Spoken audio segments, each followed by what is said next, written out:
Praise the Lord. ഇന്നത്തെ നമ്മുടെ ചിന്താവിഷയത്തിനായി യോനയുടെ പുസ്തകം 1-ാം അധ്യായം 8-ാം വാക്യം വായിക്കാം. നിന്റെ തൊഴിൽ എന്ത്? നീ എവിടെ നിന്ന് വരുന്നു? നിന്റെ നാട് ഏത്? നീ ഏത് ജാതിക്കാരൻ എന്ന് ചോദിച്ചു.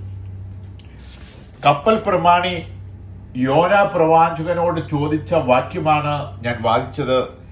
യോന പ്രവാചകനോട് കപ്പൽ പ്രമാണി ചോദിക്കുകയാണ്, നിന്റെ തൊഴിലെന്ത്? നീ എവിടെ നിന്ന് വരുന്നു? നിന്റെ നാട് ഏത്? നീ ഏത് ജാതിക്കാരൻ എന്ന് ചോദിച്ചു. അതിന് അവൻ അവരോട്, ഞാനൊരു എബ്രായർ, കടലും കരയും ഉണ്ടാക്കിയ സ്വർഗീയ ദൈവമായ യഹോവയെ ഞാൻ ഭജിച്ചു വരുന്നു എന്ന് പറഞ്ഞു. യോന പറഞ്ഞ മറുപടി, ഞാനൊരു എബ്രായരാണ്. ഒരു എബ്രായർ എന്ന് പറഞ്ഞാൽ എഫ്രാത്ത് നദി കടന്നവനാണ് ഞാൻ. അതായത് ഞാൻ വിശ്വാസ സ്നാനമേറ്റവനാണ്, ഞാൻ ദൈവത്തിന്റെ പൈതലാണ്, ഞാൻ യേശുവിനോട് ചേരുവാൻ സ്നാനമേറ്റവനാണ് ഞാൻ എന്ന് അവൻ പറയുകയാണ്. ഞാൻ കടലും കരയും ഉണ്ടാക്കിയ സ്വർഗീയ ദൈവമായ യഹോവയെ ഞാൻ ഭജിച്ചു വരുന്നു. യോന പറയുകയാണ്, ഞാൻ കടലും കരയും ഉളവാക്കിയ യഹോവയെ ഭജിച്ചു വരുന്നു, അതാണ് എന്റെ തൊഴിൽ. നമ്മളോട് ആരോടെങ്കിലും ഒരാൾ ചോദിക്കുകയാണ്, നിന്റെ തൊഴിൽ എന്ത് എന്ന് നമ്മോട് ചോദിച്ചാൽ നമ്മൾ ഒന്നെങ്കിൽ നേഴ്സാന്ന് പറയും, അല്ലെങ്കിൽ ഡോക്ടറാന്ന് പറയും, അല്ലെങ്കിൽ ഒരു ഹോസ്പിറ്റലില് അല്ലെങ്കിൽ ഒരു ഓഫീസിലെ ജോലിക്കാരനാണെന്ന് പറയും. ഇവിടെ യോന പറയുകയാണ്, കടലും കരയും ഉളവാക്കിയ യഹോവയെ ഭജിച്ചു വരുന്നു, അതാണ് എന്റെ തൊഴിൽ. ദൈവമക്കളെ, നമ്മുടെ ജീവിതയാത്രയില് നമ്മൾ ഈ സാക്ഷ്യം പറയുമ്പോൾ, അതുപോലെയുള്ള സാക്ഷ്യങ്ങൾ കേൾക്കുമ്പോൾ ദൈവത്തിന് അവിടെ അടങ്ങിയിരിക്കുവാനായിട്ട് കഴിയില്ല. കാരണം ദൈവം പറയുകയാണ്, ഹല്ലേലൂയ, ദൈവത്തെ അവന് ഉയർത്തുകയാണ്. എന്താണ് ഉയർത്തുന്നത്? കടലും കരയും ഉളവാക്കിയ ദൈവത്തെ ഞാൻ ഭജിച്ചു വരുന്നു. Hallelujah, hallelujah. ദൈവത്തെ ഉയർത്തുകയാണ്.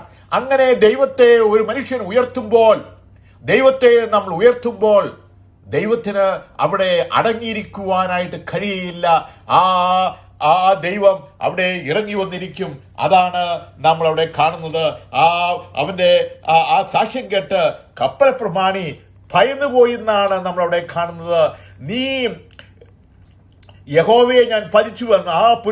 ആ പുരുഷന്മാർ അത്യന്തം ഭയപ്പെട്ടു. അവനോട്, നീ എന്തിന് അങ്ങനെ ചെയ്തു?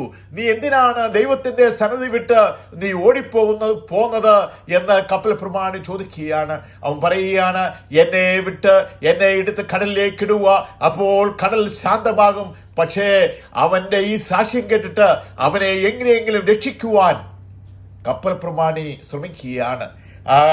അവനെ കരയ്ക്ക് അടുപ്പിക്കുവാൻ അവർ ശ്രമിച്ചു. പക്ഷേ കടലിന്റെ കോള് അടങ്ങിയില്ല.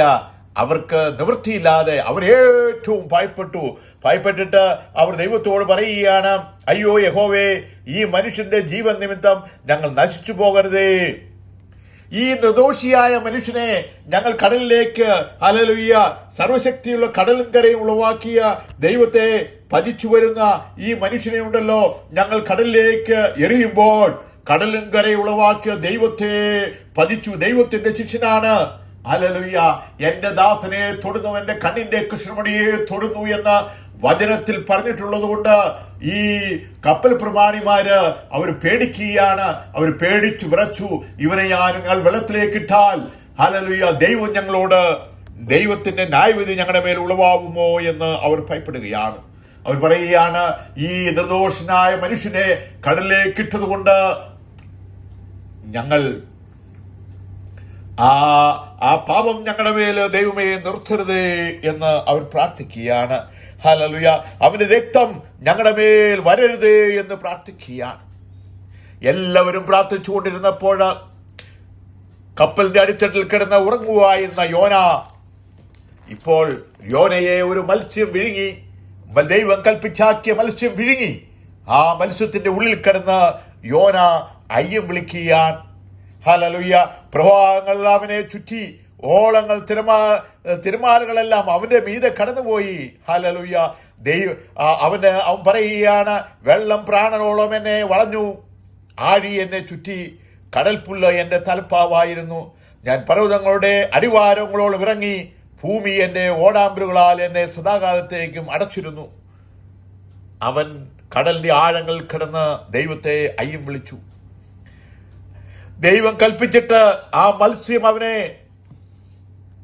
നിനവേലിന്റെ തീരത്ത് കൊണ്ടുവന്ന് ഛർദ്ദിച്ചു കളഞ്ഞതായിട്ട് ദൈവത്തിന്റെ വചനത്തിൽ നാം വായിക്കുകയാണ്. വീണ്ടും അവിടുന്ന് 3 ദിവസത്തെ യാത്ര ചെയ്ത് നിനവേലിൽ ചെന്ന് ദൈവത്തിന്റെ വചനം, മാറ്റമില്ലാത്ത വചനം അവനെ ഘോഷിക്കുകയാണ്. 40 ദിവസം കഴിയുമ്പോൾ നിങ്ങൾ ഹല്ലേലൂയ തിരിച്ചു വന്നില്ലെങ്കിൽ, മാനസാന്തരപ്പെട്ടില്ലെങ്കിൽ ദൈവം ഈ പ്രദേശത്തെ നശിപ്പിച്ചു കളയുമെന്ന് ദൈവത്തിന്റെ വചനം അവന് ഘോഷിക്കുകയാണ്. അവർ മാനസാന്തരപ്പെട്ടു, അവർ തിരിച്ചു വന്നു. ഇവിടെ നമ്മൾ കാണുന്നത് യോനാ പ്രവാചകന് അവരുടെ മാനസാന്തരം ഇഷ്ടം വന്നില്ല. എന്താണ് അവന് യോനാ പ്രവാചകന് ഇഷ്ടം വരുവാതിരിക്കുവാൻ കാരണം? ഒരു പ്രവാചകൻ അവൻ ആഗ്രഹിക്കുന്നത് ജനത്തിന്റെ മാനസാന്തരമല്ല, അവൻ ആഗ്രഹിക്കുന്നത് അവൻ പറഞ്ഞ കാര്യങ്ങൾ നടക്കണമെന്നാണ് അവന്റെ മനസ്സിന്റെ ഉള്ളിൽ ആഗ്രഹിക്കുന്നത്. എങ്കിലാണ് അവന് പ്രസക്തി കിട്ടുകയുള്ളൂ. ദൈവത്തിനോ നമ്മൾ ആരും നശിച്ചു പോകുവാൻ സർവശക്തനായ ദൈവം ആഗ്രഹിക്കുന്നില്ല. ഹല്ലേലൂയ. ഹല്ലേലൂയ. യോനയ്ക്കറിയാം ദൈവം മഹാകരുണയുള്ളവനായ ദൈവമാണ്. ആകാശഭൂമിക്ക് മീതെ ഉയർന്നിരിക്കുന്ന പോലെ അവന്റെ ദയ അവന്റെ ഭക്തന്മാരോട് വലുതാണ്. നമ്മൾ പ്രാർത്ഥിക്കുമ്പോൾ മനസ്സലിയുള്ളവനായ ദൈവം മനസ്സലിഞ്ഞ് ആ പാപങ്ങളെ അവന്റെ മേൽ നിന്ന് മാറ്റിക്കളയുമെന്ന് യോനയ്ക്കറിയാം. ആ കാലഘട്ടത്തെ ഇസ്രായേലും അശൂർ രാജ്യവും തമ്മിൽ നിരന്തരം യുദ്ധങ്ങൾ ഉണ്ടാകുന്ന കാലഘട്ടങ്ങളുമാണ്. ഇസ്രായേൽ ജനത്തെ വളരെയധികം ഉപദ്രവിക്കുകയും നശിപ്പിക്കുകയും ശ്രമിച്ച ഒരു രാജ്യമാണ് അശൂർ രാജ്യം. ആ അശൂർ രാജ്യത്തിന്റെ തലസ്ഥാനമാണ് നിനവേൽ. ആ നിനവേലിന്റെ നാശത്തെ പറ്റിയാണ് യോനാ പ്രവാചകനോട് വന്ന് ദൈവം പറയുന്നത്. അവരുടെ പാവങ്ങൾ എന്റെ മുമ്പിലെത്തിയിരിക്കുന്നു, നീ ചെന്ന് അവരുടെ മാനസാന്തരത്തിനു വേണ്ടി പ്രസംഗിക്കുക. 1,20,000 പരം ജനം. ദൈവം അവിടെ പറയുകയാണ്, വലം കൈയും ഇടം കൈയും തിരിച്ചറിയാൻ പാടില്ലാത്തൊരു ജനം. ദൈവം നമ്മെ പറ്റി പറയുന്നു നോക്കിയേ. ഹല്ലേലൂയ. വലം കൈയും ഇടം കൈയും തിരിച്ചറിയുവാൻ പറ്റാത്ത ഒരു ജനമുണ്ടോ? ഒന്നും അറിയില്ലാത്ത ജനമാണ് എന്ന് ദൈവം പറയുകയാണ്. നമ്മെ ഓരോരുത്തരെയും പറ്റി ദൈവം പറയുന്നത്, അവൻ എൻ്റെ മകനാണ്, അവനറിയാതെ ചെയ്തു പോയതാണ്, അവനോട് ഞാൻ ക്ഷമിക്കുവാൻ തയ്യാറാണ്. അവൻ ഏറ്റുപറഞ്ഞ് ഉപേക്ഷിക്കുന്നുവെങ്കിൽ ഞാൻ കരുണയുള്ളവനായ ദൈവമാണ്, ഞാനത് ഉപേക്ഷിക്കും, അവനെ യഥാസ്ഥാനത്താക്കുമെന്ന് നമുക്ക് വാഗ്ദത്തം ചെയ്ത ദൈവമാണ്. ദൈവം നമുക്ക് മാനസാന്തരത്തിന് അവസരം തരും. പക്ഷേ അത് നമ്മൾ ഉപയോഗിച്ചില്ലെങ്കിൽ ഹല്ലേലൂയ ഏലി പുരോഹിതന് ഹല്ലേലൂയ ശൗമേൽ ബാലൻ മുഖേന അവൻ വരാൻ പോകുന്ന ആപത്തിനെ പറ്റി മുന്നറിയിപ്പ് കൊടുത്തു. ആ പുരോഹിതനായ ഏലി അത് കേൾക്കുവാൻ അവൻ തയ്യാറായില്ല. അവൻ മാനസാന്തരപ്പെടുവാൻ തയ്യാറായില്ല. അവൻ തിരിച്ചു വരുവാൻ തയ്യാറായില്ല. അവന്റെ മക്കളെ നേരെ വഴിക്ക് നടത്തുവാൻ അവൻ തയ്യാറായില്ല. അനന്തരഫലമായി മക്കൾ മരിച്ചു, അവനും മരിച്ചുപോയി. ദൈവമക്കളെ, നമ്മുടെ ജീവിതത്തിൽ നമ്മൾ തെറ്റിപ്പോകുമ്പോൾ കരുണാപൂർണനായ ദൈവം നമ്മുടെ അടുത്ത് വന്ന ദൈവദാസനിലൂടെ ഹല്ലേലൂയ ദൈവത്തിന്റെ പ്രവാചകന്മാരിലൂടെ നമുക്ക് മുന്നറിയിപ്പ് തരും. ഇതിലല്ല വഴി, ഇതല്ല നീ പോകേണ്ട വഴി, ഇത് നാശത്തിന്റെ വഴിയാണ്. നീ തിരിച്ചു വന്നു എങ്കിൽ ഞാൻ ക്ഷമിക്കുന്ന ദൈവമാണ്, ഞാൻ ക്ഷമിക്കുവാൻ തയ്യാറാണ് എന്ന് നമുക്ക് മുന്നറിയിപ്പ് തരും. അങ്ങനെ നമ്മൾ കേട്ടില്ലെങ്കിൽ ദൈവമക്കളെ നമ്മുടെ ജീവിതത്തിന് നാശമാണെന്ന് ദൈവം നമ്മെ ഓർപ്പെടുത്തുകയാണ്. ഹല്ലേലൂയ. നമുക്ക് 139 സങ്കീർത്തനം അതിന്റെ 7 വാക്യം വായിക്കാം. നിന്റെ ആത്മാവിനെ ഒളിച്ച് ഞാൻ എവിടേക്ക് പോകും? തിരുസന്നിധി വിട്ട് തിരുസന്നിധി ഞാൻ എവിടേക്ക് ഓടും? ഞാൻ സ്വർഗത്തിൽ കയറിയാൽ നീ അവിടെയുണ്ട്, പാതാളത്തിന്റെ കിടക്ക വിരിച്ചാൽ നീ അവിടെയുണ്ട്. ഞാൻ ഉഷസ്സിൽ ചിറക് ധരിച്ച് സ്വർഗത്തിന്റെ അറ്റത്തോളം ചെന്ന് പാർത്താൽ അവിടെയും നിന്റെ കൈ എന്നെ നടത്തും, നിന്റെ വലം കൈ എന്നെ പിടിക്കും.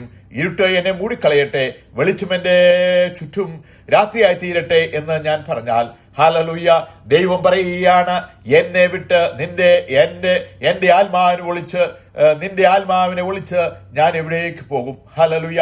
ദാവീദ് പറയുകയാണ്, ദൈവത്തിനെ വിട്ട് എനിക്ക് എവിടേക്കും പോകുവാനായിട്ട് കഴിയില്ല. തിരുസന്നിധി വിട്ട് ഞാൻ എവിടേക്ക് ഓടും? ഞാൻ സ്വർഗത്തിൽ കയറിയാൽ നീ അവിടെയുണ്ട്, പാതാളത്തിൽ എന്റെ കിടക്ക വിരിച്ചാൽ നീ അവിടെയുണ്ട്. ഞാൻ പാതാളത്തിൽ പോയാൽ നീ അവിടെയുണ്ട്, സ്വർഗത്തിൽ പോയാൽ അവിടെയും നീ ഉണ്ട്. ഹല്ലേലൂയ. ദൈവമക്കളെ, നമ്മൾ ദൈവത്തിന്റെ സന്നിധി വിട്ട് നമുക്ക് എങ്ങും പോകുവാനായിട്ട് കഴിയില്ല. നമ്മൾ പാതാളത്തിൽ പോയാൽ അവിടെ ദൈവത്തിന്റെ കണ്ണ് നമ്മളെ കാണുന്നുണ്ട്. ഹല്ലേലൂയ. കടലിന്റെ ആഴങ്ങളിൽ പോയാൽ അവിടെയും ദൈവത്തിന്റെ കണ്ണ് നമ്മളെ കാണുന്നുണ്ട്. ഭൂമിയുടെ അറ്റത്ത് പോയി പാർത്താൽ അവിടെയും ദൈവത്തിന്റെ ദൈവത്തിന്റെ കണ്ണ് നമ്മളെ കാണുന്നുണ്ട്. ദൈവസന്നിധി വിട്ട് നമുക്ക് എവിടെയും പോകുവാനായിട്ട് കഴിയില്ല. ദൈവമക്കളെ, നമ്മൾ തെറ്റ് ചെയ്തു എങ്കിൽ ദൈവത്തിന്റെ സന്നിധിയിൽ വന്ന് നിരപ്പാവുന്നു എങ്കിൽ ദൈവം കരുണയുള്ള ദൈവമാണ്. അതായത് ഹല്ലേലൂയ, ഹല്ലേലൂയ, ദൈവം കരുണയുള്ള ദൈവമാണ്. സദൃശവാക്യം 28:13 പറയുകയാണ്, നീ ഏറ്റു പറഞ്ഞ് ഉപേക്ഷിക്കുന്നുവെങ്കിൽ ഹല്ലേലൂയ, നിന്റെ പാപം എത്ര കടിഞ്ഞു മുമ്പായിരുന്നാലും നീ അത് ഏറ്റു പറഞ്ഞ് ഉപേക്ഷിക്കുന്നുവെങ്കിൽ നിനക്ക് കരുണ ലഭിക്കും. നമുക്ക് കരുണ ലഭിക്കണമെങ്കിൽ നമ്മൾ ഏറ്റു പറഞ്ഞ് ഉപേക്ഷിക്കണം. അങ്ങനെ ഏറ്റു പറഞ്ഞ് ഉപേക്ഷിക്കുന്നുവെങ്കിൽ ഹല്ലേലൂയ, നിനവേൽ 120,000 പരം ജനം അവർ ഏറ്റു പറഞ്ഞ് ഉപേക്ഷിച്ചപ്പോൾ ദൈവം അവർക്ക് കരുണ ലഭിച്ചു. ദൈവം അവർക്ക് കരുണ കൊടുത്തു. അവർ തിരിച്ചു വന്നു. ഹല്ലേലൂയ. നമുക്ക് നമ്മുടെ കുറിവാക്യത്തിലേക്ക് വരാം. നിന്റെ തൊഴിലെന്ത്? നീ എവിടെ എന്ന് വരുന്നു? നിന്റെ നാടേത്? നീ ഏതു ജാതിക്കാരനെന്ന് ചോദിച്ചു. ഹല്ലേലൂയ. കപ്പൽ പ്രമാണി യോനാ പ്രവാചകൻ ചോദിക്കുകയാണ്, നിന്റെ തൊഴിലെന്ത്? നീ എവിടെ നിന്നും വരുന്നു? നിന്റെ നാടേത്? നീ ഏത് ജാതിക്കാരൻ? അവർ ഒറ്റ ആൻസറേ പറഞ്ഞുള്ളൂ, ഞാൻ എബ്രായരാണ്. കടലും കരയുള്ള വാക്യ ദൈവത്തെ ഞാൻ ഭജിച്ചു വരുന്നു. ഞാൻ ദൈവത്തെ ഭജിച്ചു വരികയാണ്. ദൈവത്തെ ആരാധിക്കുക, ദൈവത്തെ സ്തുതിക്കുക, അതാണ് എന്റെ തൊഴിൽ എന്ന് പറഞ്ഞപ്പോൾ സ്വർഗത്തിലിരിക്കുന്ന ദൈവത്തിന് അവിടെ അടങ്ങിയിരിക്കുവാനായിട്ട് കഴിയില്ല. നമ്മുടെ സാക്ഷ്യം ദൈവത്തെ ഉയർത്തുന്ന സാക്ഷ്യമായിരിക്കണം. ദൈവത്തെ ഉയർത്തുന്ന സാക്ഷ്യം ഈ ലോകത്തിൽ ആരെല്ലാം പറഞ്ഞിട്ടുണ്ടോ അവരെ ദൈവം ഉയർത്തും. ഹല്ലേലൂയ. ദൈവത്തിന്റെ വചനം അതാണ് പറയുന്നത്. ഹല്ലേലൂയ. അപ്പോസ്തലനായ പൗലോസ് 27 അപ്പോസ്തലൻ 27-21 പറയുകയാണ്, എന്റെ ഉടയവനും ഞാൻ സേവിച്ചു വരുന്ന ദൈവത്തിന്റെ ദൂതൻ ഈ രാത്രിയിൽ എന്റെ അടുക്കൽ വന്നു നിന്നു. ഹല്ലേലൂയ. ഈ 276 കപ്പൽ യാത്രക്കാരിൽ ഒരുത്തിനു പോലും ഒരു പോരൽ സംഭവിക്കാതിരിക്കയില്ല എന്ന് ദൈവം എന്നോട് പറഞ്ഞിട്ടുണ്ട്. അവരെ എന്റെ കരങ്ങളിൽ ദൈവം തന്നിട്ടുണ്ട്. ഹല്ലേലൂയ. ദൈവം എന്റെ ഉടയവനെന്ന് പറഞ്ഞ് ദൈവത്തെ ഉയർത്തുകയാണ്. ദൈവത്തെ നമ്മൾ ഉയർത്തിയാൽ ദൈവം നമ്മളെ ഉയർത്തുമെന്ന് ദൈവത്തിന്റെ വചനത്തിൽ നമ്മളേക്ക് സ്പഷ്ടമായി പറയുന്നു. ദൈവമക്കളെ, നമ്മുടെ ജീവിതയാത്രയിലുടനീളം ദൈവത്തെ ഉയർത്തുന്ന സാക്ഷ്യമായിരിക്കണം നമ്മുടെ സാക്ഷ്യം. ദൈവത്തെ സ്തുതിക്കുന്ന സാക്ഷ്യമായിരിക്കണം ദൈവത്തിന്റെ സാക്ഷ്യം. അങ്ങനെ നമ്മൾ ദൈവത്തെ ഉയർത്തിയാൽ ദൈവം നമ്മെ ഉയർത്തും. ഈ വചനങ്ങളാൽ പിതാവിന്റെയും പുത്രന്റെയും പരിശുദ്ധാത്മാവിന്റെ നാമത്താൽ ഞങ്ങൾ നിങ്ങളെ അനുഗ്രഹിക്കുന്നു. ദൈവം അങ്ങനെ ചെയ്തിരിക്കുന്നതായി സ്തോത്രം. യേശുവിന്റെ നാമത്തിൽ കർത്താവേ, ആമേൻ.